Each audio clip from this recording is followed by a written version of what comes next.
ngayong oras na ito ay lubos na makatanggap ng tunay na pangako at tunay na pagpapala mula sa salita ng Diyos today. Amen? Please ignore niyo yung anak ko. Hayaan niyo siya dyan. Gusto niya yan maging pastor. Ayan. So, hindi yan po natin babasahin kasi medyo mahaba. But let's go through our... Sandali lang po ako. Pakikuha nga po. Wait a more. Ang message natin, the God of the Covenant. So, as we read, no, binasa natin ang patungkol kay Abraham, ang pangako ng Diyos kay Abraham. We all know that Abraham is the father of faith, di ba? Siya ang ama ng pananampalataya at isa siya, siya ang number 1 na dapat tignan natin pagdating sa pananampalataya. Yung message natin last week, walk of faith, tama ba? So, you can look up to Abraham para malaman yung ano yung journey niya at ano yung pwede nyo makuha sa kanya kung paano niya napagtagumpayan yung kanyang paglalakbay sa pananampalataya. So, kung makikita natin dito sa message, no, sa loob ng pangako ng Diyos, wala po tayong ibang aasahan dito kung hindi ang kaligtasan. Yung gospel ng kaligtasan. Gospel of salvation.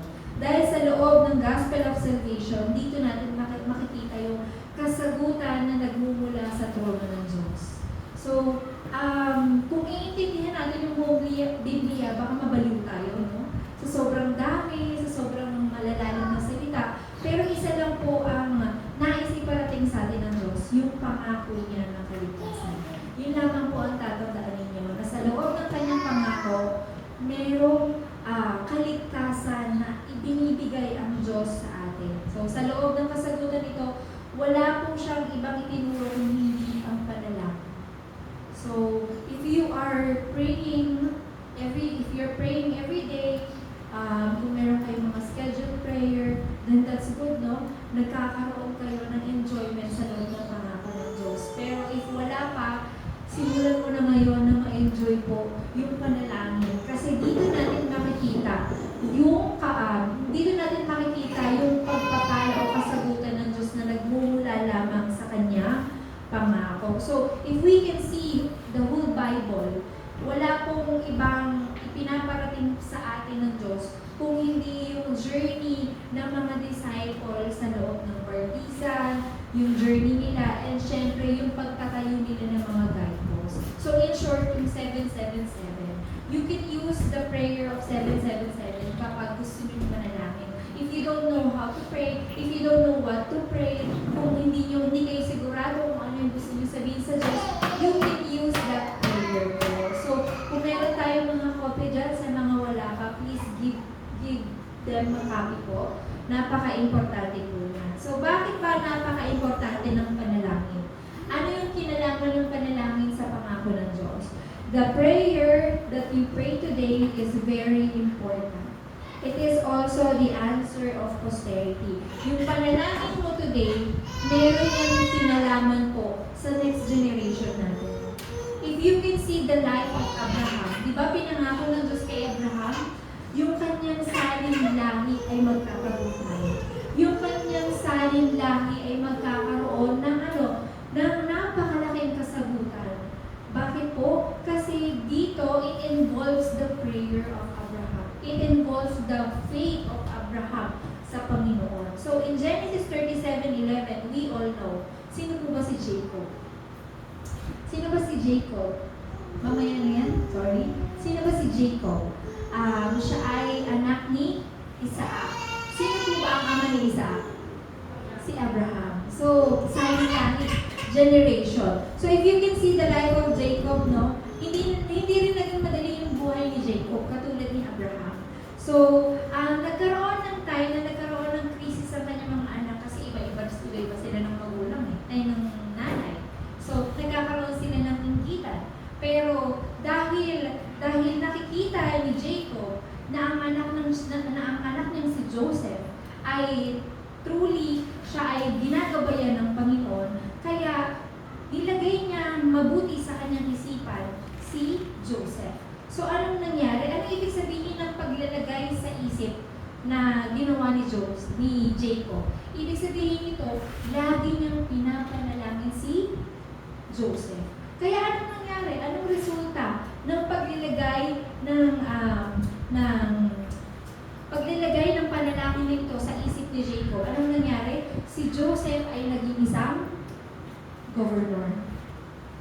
Si Joseph ay naging isang tagapamahala ng buong Ehipto. Dahil sa panalangin ni Jacob, nagkaroon ng world evangelization sa panahon ni Joseph. So, napaka-importante ng prayer nyo.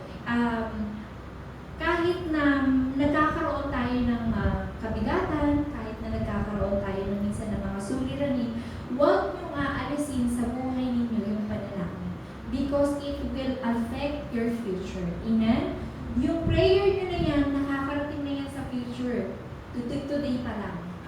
Yung prayer nyo na yan, naglalakbay na yan patungo sa kinabukasan natin. Kaya, you need to start praying today. Amen? Amen. So that prayer you have today is the new grace na binigay sa inyo ng Panginoon. Yung thought pa nga lang na maisip nyo na manalangin, that's already grace of God. Kasi hindi natin maiisip yun without the help of God. Amen? Amen. Kaya isipin nyo palagi, naisip ko mag-pray ngayon, ibig sabihin, kumikilos ang Diyos sa buhay ko ngayon. Amen? Amen. So in Genesis 37, 1-19, so that is about, wala dyan. Yung pinasa natin kanina, tungkol kay Abraham. Hindi ko na nilagay dyan kasi ang haba na ng Genesis 37, 1-19. No? Si Abraham, hindi niya alam kung ano yung gospel of salvation or even prayer. He always have incorrect prayer. Laging mali yung panalangin niya. Paano mo ba masasabi kung tama o mali ba ang panalangin? So si Joseph, si Abraham, lagi siyang, he always feel anxious, no? Lagi siyang nangangamba kung ano ba yung kakainin nila, yung titirahan nila, yung shelter ng family niya. Katulad natin, di ba? Everyday yun yung iniisip natin. Paano tayo today? Anong kakainin natin today? Bukas? Ano nang gagawin ko bukas? Di ba? We always think about our today and our future. Kung ano ba yung mga dapat gawin natin. Katulad ni Abraham, napagdaanan niya rin yan. That's why, nagkakaroon siya ng incorrect prayer. Kasi yun lang yung laman ng kanya isipan. So, kung ganito lang yung laging laman ng isipan natin, therefore, hindi talaga tayo nakakapag-focus dun sa covenant ni Lord na dapat nilalagay natin sa panalangin natin. Pero one day, because Abraham was destined to be siya yung maging ama ng pananampalataya, talagang sinubok ni Lord yung pananampalataya niya. Hanggang dumating sa point na naunawaan na ni Abraham kung ano ang pinaka-importante sa lahat. Alam niyo ba ang trabaho ni Abraham? Siya ay gumagawa ng mga rebulto. Siya ay gumagawa ng mga idols para magkaroon ng idol worship ng mga tao. So, imagine yung buhay niya kung gaano karaming beses na sinubok ni Lord yung kanyang pananampalataya for him to be called the father of faith. Diba? So, makikita natin, one day na-realize ni Abraham kung ano yung totoo, kung ano yung tunay na panalangin, kung ano ba yung tunay na pangako ng Diyos, kung ano ba talaga yung dapat niyang paniwalaan. So, he built an altar. So, alam naman natin ngayon, sa generation natin ngayon, even before, ang alam natin ang altar is yung magtatayo ko dyan. You will put an altar sa bahay mo, hindi maglalagay ka na dyan ng santo. Tama ba? Ng idols. But, this is not the covenant of God. God said, huwag kang gagawa ng mga Diyos-Diyos na nagawa sa kahoy. Tama ba? So, what did Abraham, ano ba yung ginawa ni Abraham? Inalis niya, describe niya ang lahat ng ito. He built an altar, hindi physically, but he called the covenant. Yun yung tunay na altar. Yung panghawakan mo, yung tunay na covenant na Panginoon. So, nung ginawa ni Abraham yun, what happened? Real prayer took place. Anong nangyari? He was called the father of faith. Ano pa? Siya ay pinagpala din sa kanyang susunod na salin, lahi. That's why all the generation of Abraham was, ay talagang tunay na matagumpay. Sabi pa nga doon, isa pa nga ang naging hari. Even Joseph, siya ay nasa line ni Abraham. So, lahat ng generation ni Abraham talagang nagtagumpay. Dito natin makikita na tinutupad ng Diyos ang pangako niya sa mga tao. Sa mga tao ano? Those who firmly hold to the covenant. Kaya napaka-importante, leaders, remnants, church officers, ating mga members, no? Napaka-importante yung contents ng pinangahawakan ninyo sa buong ng panalangin. Ano bang laman ng panalangin ninyo? Is it about your future? Is it about your food later? Yung kinabukasan mo ba? Yung bukas mo? Kung yun ang laging iisipin natin, then kailangan yung bumalik sa fundamentals natin. Kung paano ba tayo nilikha ng Diyos. Ang tanging gusto lamang ng Diyos sa atin is to be with us. Amen? He just wants to be with us. Napanghawakan natin siya. Then He will fulfill all His covenant. Next is Exodus 2:1-10. See? Jochebed. Anong nangyari kay Jochebed? What kind of works arose in the prayer of Jochebed? Sino ba si Jochebed? Nanay ni Moses. Bakit napaka-importante ng role ni Jochebed sa buhay ni Moses? Kahit na kasi nung time na yun, di ba, pinapapatay yung mga sanggol. So, Jochebed needs to, kailangan niyang ipaanat sa ilog ang kanyang anak para maisalba ito, yung buhay ni Moses. Because naniniwala si Jochebed na mayroong plano ang Diyos kay Moses. So, kahit na lumaki si Moses doon sa Egypto o sa kaharian ng Paraon, anong nangyari? He still raised by her mother as yaya, katulong. Tama ba? So, hindi siya umalis sa tabi ni Moses. Kaya anong nangyari? Still, natuturuan pa rin siya ni Jochebed. Kasi siya ngayon nagpapalaki sa kanya. Siya yung parang katulong ng Paraon kay Moses. So, anong nangyari? What happened?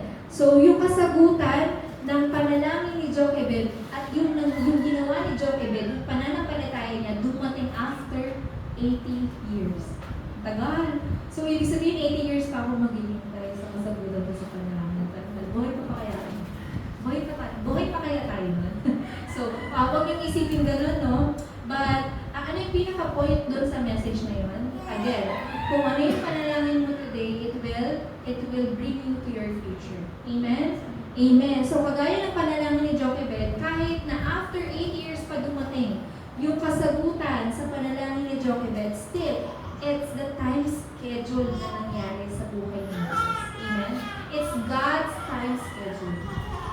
Hindi natin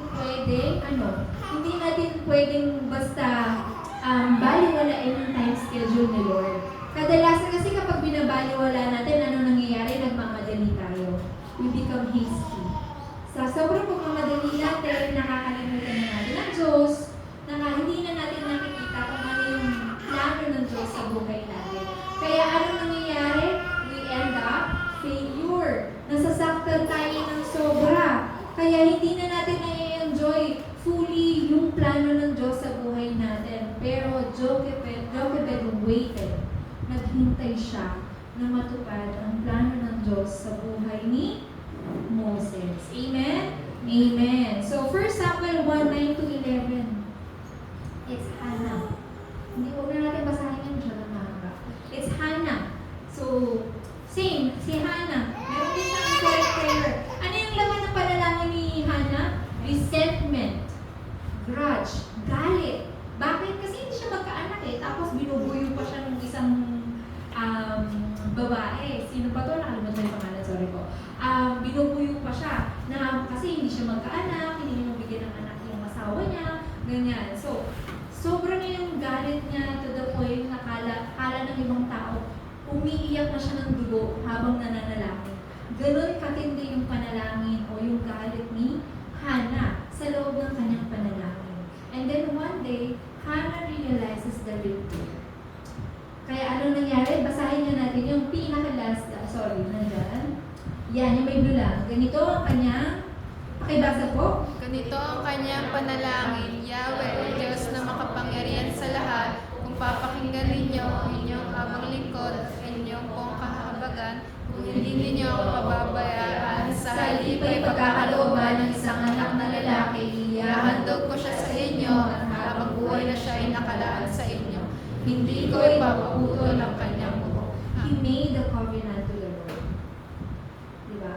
pinalitan niya yung prayer na instead na puno ng galit, instead na puno ng request, binigyan niya ng covenant si Lord. Na Lord, kung bibigyan mo ka ng anak, bibigay ko siya sa'yo. He made a promise. Bakit? Because she knows na yung Panginoong Diyos na sinasamba niya, kahit na hanggang ngayon nasasaktan siya, hindi siya para pakiramdam niya, hindi siya pinakikinggan, still, nandun yung pananampalataya niya at naniniwala siya na ang Diyos na dinadasalan niya ay ang Diyos na makapagbibigay sa kanya ng kasagutan. Amen? Amen. There are times na napagdadaanan natin yung ganung sitwasyon, huwag tayong titigil na maniwala sa Panginoon. Amen? Amen. Kasi, He is the God of the covenant. He always fulfill His covenant. Ang Diyos po ay hindi sinungaling. Tama po ba? Ang Diyos, lagi niyang tinutupad ang kanya pangako. Amen? So, I pray po na bawat isa po sa atin, ma-realize natin palagi what is true prayer sa buhay natin. So, siya yung isang tao na naway kayo yung maging isang tao na maunawaan kung ano yung halaga ng panalangin at pagsamba sa Panginoon. Kasi when you do that, that is your greatest time. Greatest time to receive answer from the Lord. Kahit na hindi man dumating sa harapan niyo agad-agad, yung manalangin kayo at mag-worship sa Panginoon, that is already the answer. Amen? So get rid of everything. Tapos, worship. Kahit na mabigat, worship. And then pray. Kahit na maulan, na bagyo, you need to attend the worship. Bakit? Kasi that is your greatest time na maka-receive ng covenant from the Lord. The covenant that will be fulfilled. Amen? Amen. So in Daniel 6:10, and mahaba yan, Daniel 1:10 to 20, it's about Daniel. So, si Daniel is a person who knows prayer. Si Daniel is a person who knows prayer. Anong klaseng prayer ba yung meron si Daniel? Si Daniel, wala siyang ibang ginawa everyday kung hindi manalangin. He do this regularly. Ano ibig sabihin ng regularly? Araw-araw. Walang hukay. Kahit na may mga schedule siya sa kanyang mga gawain, kahit na he was sentenced to death, kahit na siya ay mamamatay na dahil sa kakapray niya, hindi siya tumigil manalangin. There are times na nag-a-arise yung problema sa atin at nagkakaroon tayo ng time na makalimutang manalangin. Tama ba? Minsan nagkakaroon tayo ng sitwasyon na kung saan nadi-disregard natin yung worship and prayer. But Daniel, ano yung ginawa ni Daniel? Dinisregard niya ang lahat ng yun and nag-continue pa rin siyang manalangin at sambahin ang Panginoon because He is the person who knows prayer. Amen?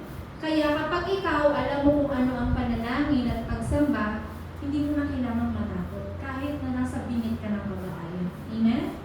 Amen. So, instead na umiyak siya dyan, mamamatay na ako, mapaparusahan ako kasi ako ay hindi sumunod sa utos, nagbigay pa nga siya ng thanksgiving sa Panginoon.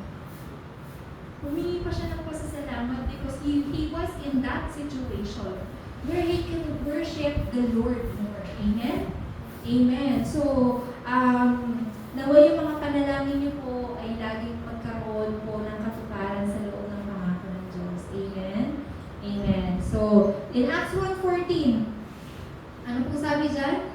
Napakadami example natin ng mga prayer, no? Yung paggamit ng panalangin at pagsamba. Yung importansya ng panalangin at pagsamba.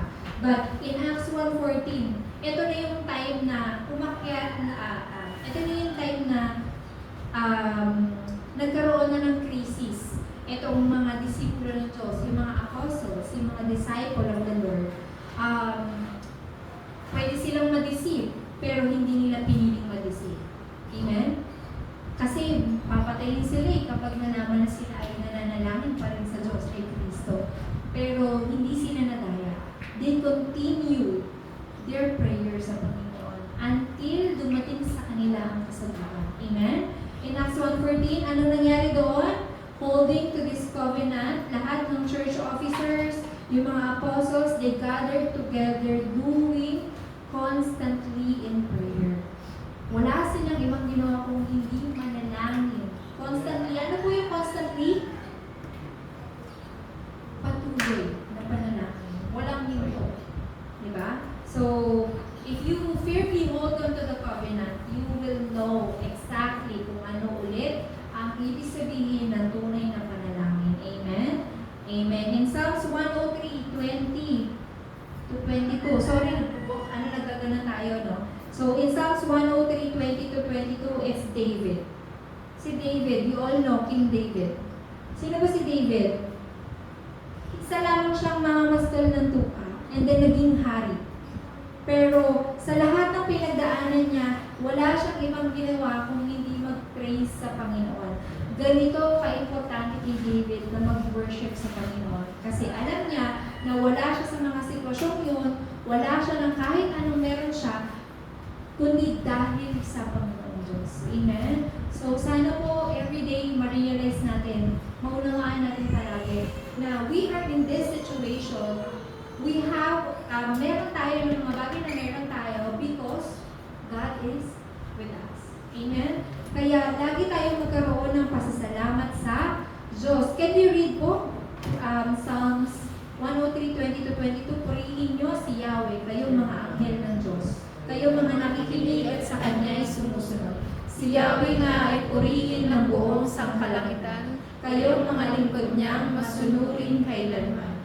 Purihin niya siya, kayong lahat na nilalang. Sa lahat ng mga dakong naghahari ang may kapal o aking kaluluwa, si Yahweh ay Amen. So, naway dumating po tayo sa point na even yung spirit and soul natin talagang nagbibigay pasasalamat at pagpuri sa Panginoon. If you were able to spend your entire day comfortably inside prayer, surely you will see everything differently. Makikita niyo po ang lahat ng kasagutan kapag sinimulan niyo sa panalangin, kapag ginagawa niyo lahat ng bagay sa loob ng panalangin. Bakit kailangan natin gawin yun? Kasi you need to gain strength every day. Every day po nauubos tayo. Sino po dito ubos na? Na-restore na. Amen. So, every day nauubos tayo. Tama ba? Sa mga ginagawa natin, sa mga schedule natin, sa pag-aaral, sa trabaho, everything. Kaya, kailangan yung ma-restore palagi every day. And kailan yung gagawin nun? Simple lang. Again, concentration in the morning. Pag-isip nyo sa umaga, you need to restore yourself inside prayer. Yung mga may sakit, lalo na sila, lalo na yung may mga sakit, they need to experience the 24-hour prayer for them to see the answer of God. Amen? Amen. So, prayer is joy, not a burden. Huwag niyo pong ituring na burden ng panalangin na parang kakain lang yan ng oras po. Additional time lang yan, additional work lang yan. Hindi po. You need to take prayer as the source of your life. Yung lifeline ng buhay ninyo. Kasi kapag hindi kayo nanalangin, kapag hindi kayo pumasok sa loob ng panalangin, mahihirapan kayo sa araw-araw na buhay ninyo. Amen? Amen. So, be inside of prayer. So, do not let the Lord rest. Huwag niyong pagpahingin ng Diyos. Mapalad na kayo, ang Diyos hindi nagpapahingi. Diba? It's a blessing for us na hindi nagpapahinga ang Diyos. Kasi, dito natin malalaman talaga na buhay ang mga anak ng Diyos. Hindi na sila patay. Amen? Sino po dito ang mga anak ng Diyos? Amen. Yung iba po patay na. Ayan. Kailangan natin mabuhay palagi. Kailangan natin mabuhay palagi. Amen? So, if you truly know prayer, surely you will succeed in your academics right now. Amen? Amen. Claim na natin. Amen? Amen. Amen. So, simulan mo ng manalangin. If you want to be victorious sa academics mo. Yung mga makasalanan, if they truly know prayer, surely kapag nalaman nila yung tunay na panalangin, baka maging kagaya pa nila si Moses, no? Yung buhay ni Moses.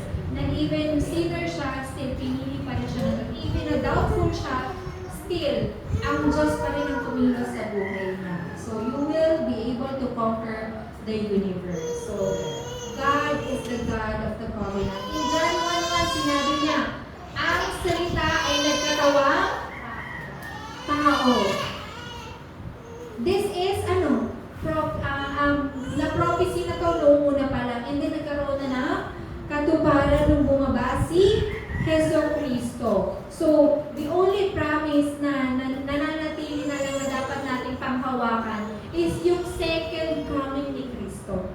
Tandaan din po yan ha. Yung second coming, kung naniniwala ka na siya muling babalik, ngayon pa lang dapat matakot ka na sa mga ginagawa mo. Dapat ngayon pa lang you have to take care of yourself. Kasi pag dumating na yung time na dumating si Kristo, susunduin na tayo. Hindi. Ibig sabihin ito, we can all live with Christ. Amen? Amen. So, lahat ng prophecy sa Biblia, lahat ng yan natupad na po. Yun na lang ang hindi pa natutupad. Yung kanyang muling pagbabalik. Kasi He is the God of the covenant. Kaya surely ito po ay magkakaroon ng katotohanan. So, maahaba po yung introduction natin, pero may silang yung main message natin. Very quickly. So, the scripture, no? Yung mga binasa po natin, yung binasa natin Genesis kanina, lahat ng yun, merong tinatawag na characteristic. 3 characteristic. Ano po yun? Number 1, yung fulfillment ng covenant. Binigay ng Diyos yung covenant sa atin, kaya sigurado po na ito ay tutuparin niya. Amen? Naniniwala ka ba na tutuparin ng Diyos ang pangako niya? Amen. In Genesis 17, 1-8, He does everything necessary to fulfill His covenant. Ginagawa niya ang lahat. Minsan masakit yung paraan niya. Minsan dumadaan tayo sa oras na pakiramdam natin, plano pa rin pa ito ng Diyos? Bakit nasasaktan ako? Plano pa rin pa ito ng Diyos? Bakit nahihirapan ako? Diba? May mga ganun tayong karanasan sa buhay o sitwasyon, pero tandaan ninyo, He does everything necessary to fulfill His covenant. Kailangan gawin ng Diyos ang mga bagay para matupad ang pangako niya sa buhay mo. Amen? In Genesis 17:3, to those who firmly hold the covenant. Basahin nga natin yun, 17:3. Pagkarinig nito, nagpatari pa si Abraham, sinabi pa sa kanya ng Diyos. Nagpatari pa, nagmadali. Because he know na kapag ang Diyos ang nagsalita ng kanyang tipan, ng kanyang pangako, ito ay sigurado tutuparin niya. Amen? Ibig sabihin ito, sa buhay natin, kapag tayo ay naniwala sa pangako ng Diyos, kailangan mong panghawakan ng mabuti ito, na parang kailangan mong magmadali, na kailangan panghawakan mo to right now, at this time. Amen? Amen. So, ganun yung pangunawa ni Abraham to the point na siya ay nagmadali na gawin kung ano yung utos ng Diyos. Amen? So, to those who firmly hold to the covenant, surely ipufulfill niya ang kanyang pangako sa kanilang mga buhay. Amen? Next po. Ayan. Fulfilled everything. Message number 2 na tayo.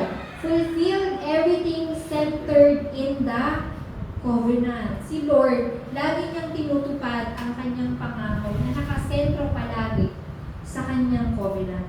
Hindi pwedeng nakasentro lang sa kung anong gusto mo. Tama ba? Kasi kailangan ito pa rin yung kanyang pangako sa buhay ninyong mga remnants. Kailangan ito pa rin yung kanyang pangako kasi si God, hindi po siya sinungaling. Amen? Amen. Kaya, hindi pwedeng gusto ko, kailangan matupad to. Ganon, hindi. Kaya meron paraan ng Diyos para matupad ang kanyang pangako sa iyo. So, if you can see, in Genesis 3:15, the way to be restored is yung binhi ng isang babae. Bakit kailangan dumating sa point na ganito po? Na kailangan magbigay ulit ang Diyos ng pangako. Wherein He created this world so perfect na binigyan niya ng identity and authority yung mga unang tao na nilikha niya. Bakit kailangan niya pang magbigay ng pangako para lang ma-restore ang tao? Because of people's disbelief. Kasi ang tao ay nagkaroon ng pagkakasala sa Diyos na kung saan ang tao ay hindi sumunod sa kanyang salita. Kaya naman nagkaroon ng problema. Na itong problema na ito nagbunga ng problema sa mga susunod na salin lahi. Na ang lahat ng tao ay naging makasalanan because of disobedience.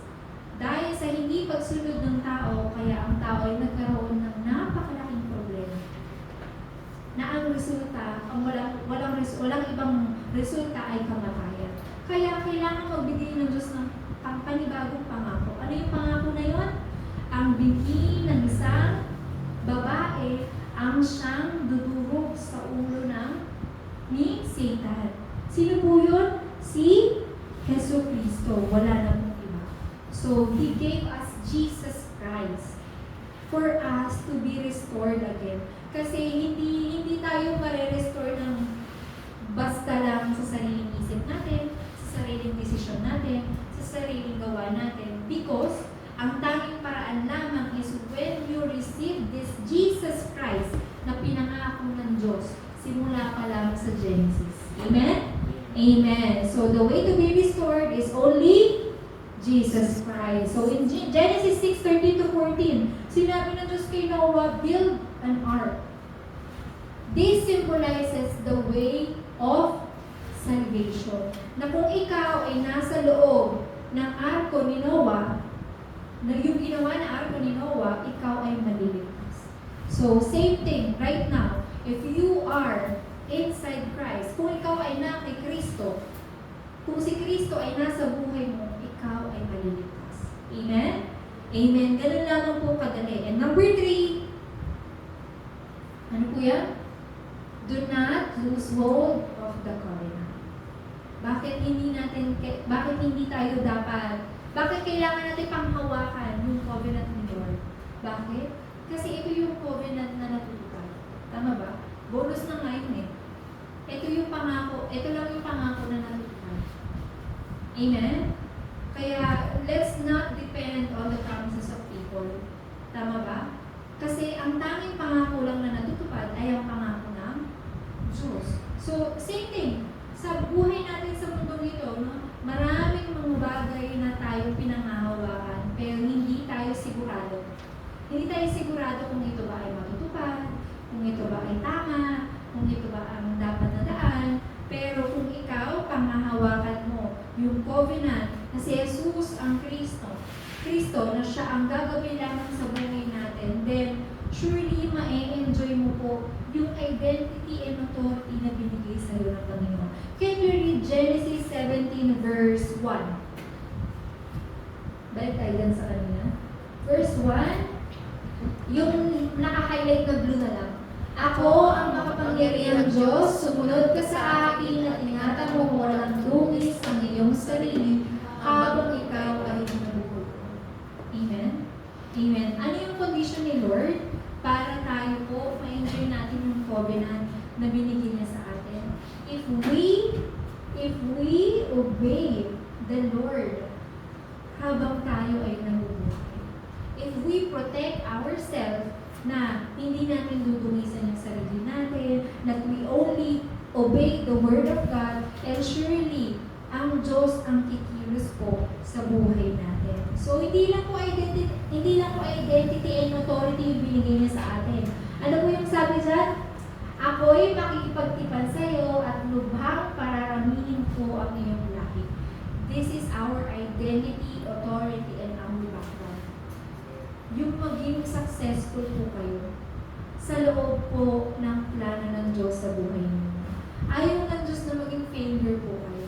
Pero, there are times na ginagawa niya kayong failure for you to see yung real plan niya sa buhay. Amen? Amen. Kaya, tignan niyo po, napakalaki ng plano ng Diyos sa buhay natin. Pararamihin ko ang iyong lahi. Ano bang sabi niya? Ito ang aking tipan sa iyo, ikaw ay magiging ama ng maraming bansa. Tayo po ay nasa saling lahi ni Abraham. Amen? And yung pangako na yan, hindi lamang po sa kanyang mga anak. Yan din po ay pangako ng Diyos sa atin. Amen? Amen. Ano ba yun? Next slide po. Pararamihin ko nga ang iyong lahi at magtatatag sila ng mga bansa at may magiging hari sa kanila. Amen? So, napakalaki ng pangako na to kay Abraham. And yung pangako na to, hindi lang kay Abraham, it involves yung saling lahi ni Abraham. Ibig sabihin ito, kasama po kayo sa pangako niya. Kasama kayo sa covenant na yan. Kaya, do not lose hold of the covenant. Amen? Amen. So, huwag nating hayaan na mawala sa atin yung covenant kasi ito yung pinaka-importanting bagay na binigay sa atin ng Diyos. Sino po ba ang covenant? Renads, what is the covenant? Jesus is the Christ. Diba? Ang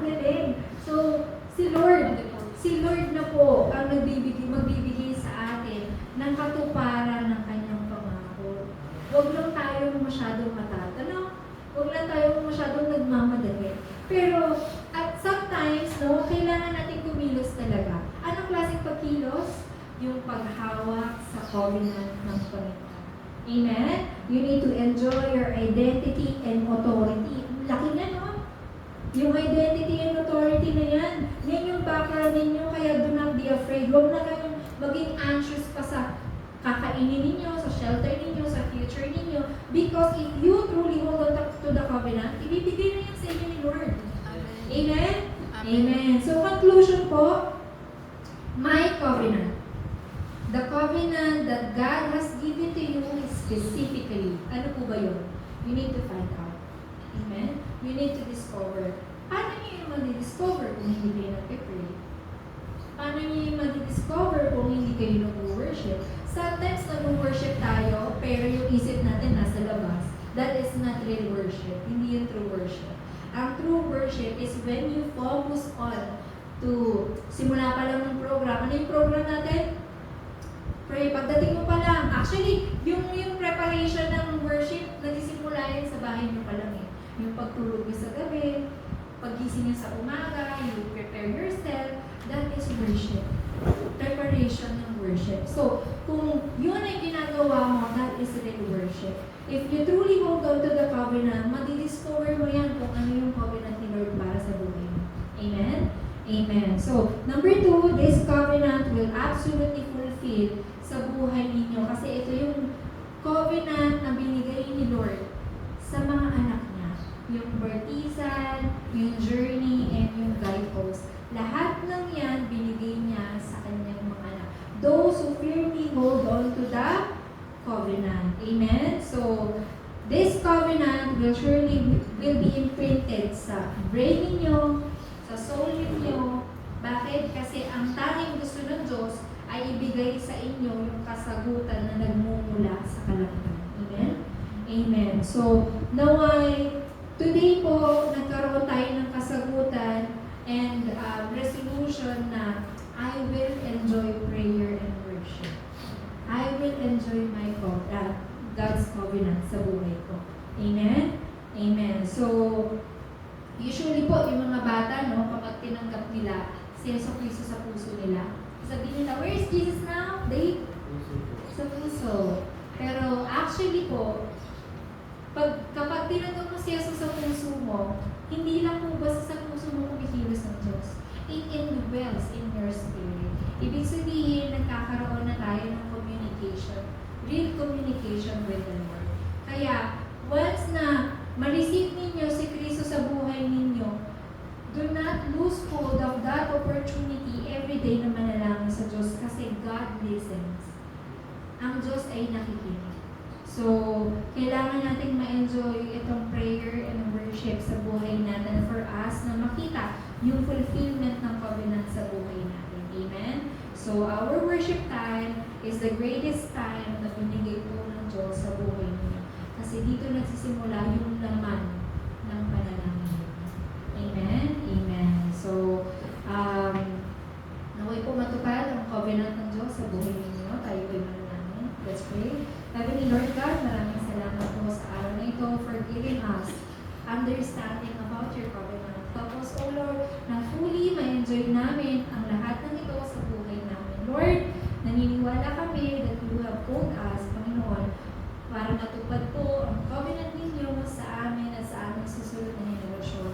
Help us to enjoy this and be imprinted, rooted, and nurtured po, natatangi sa loob lamang po ng panalangin. Panginoon, wasakin niyo po ang lahat ng gawa ng Diablo at lahat ng hadlang for us na hindi namin ma-enjoy ang covenant na ito na si Jesus ang Kristo. Ikaw lamang po, Panginoon, ang maging sentro ng aming buhay at naway ang buhay namin ay magsilbing kapurihan lamang sa katuparan ng inyong pangako. Maraming salamat po, pinupurihan namin sa pangalan ni Jesus. Amen.